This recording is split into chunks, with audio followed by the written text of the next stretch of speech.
Polresta Banda Aceh menindaklanjuti penemuan sepasang mayat di sebuah bengkel mobil di Kampung Lampeut, Kecamatan Bandaraya, Kota Banda Aceh. Saat ini sepasang mayat tersebut berada di RSUD ZA guna dilakukan otopsi dan pemeriksaan lebih lanjut. Polresta Banda Aceh menindaklanjuti penemuan sepasang mayat di sebuah bengkel mobil di Kampung Lampeut, Kecamatan Bandaraya, Kota Banda Aceh pada Senin kemarin. Kedua mayat yang ditemukan di dalam mobil yang diparkir di dalam sebuah bengkel di Kampung Lampeut tersebut terdiri dari laki-laki berinisial ZF 22 tahun dan perempuan berinisial WMP 24 tahun.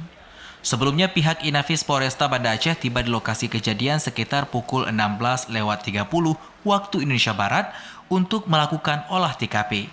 Setelah Polres olah TKP selesai pada pukul 17.50 waktu Indonesia Barat, kedua mayat tersebut dievakuasi oleh tim Palang Merah Indonesia pada Senin kemarin.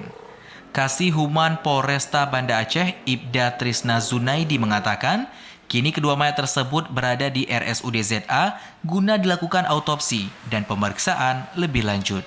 Sementara itu, pihak Satreskrim Polresta Banda Aceh telah melakukan pemeriksaan terhadap 3 orang saksi yang merupakan saksi mata yang datang pertama kali ke lokasi kejadian. Untuk kedua mayat saat ini posisinya berada di Rumah Sakit Zainal Abidin untuk dilakukan otopsi dan pemeriksaan lebih lanjut dari pihak ahli. Dari kemarin setelah penemuan mayat, dari tim penyidik sudah memeriksa beberapa orang saksi.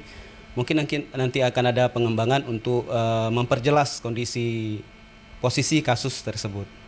Dirinya menambahkan kemungkinan akan adanya pemeriksaan kembali di area lokasi kejadian untuk kebutuhan keterangan saksi-saksi oleh pihak penyidik. Tim Liputan TVRI melaporkan.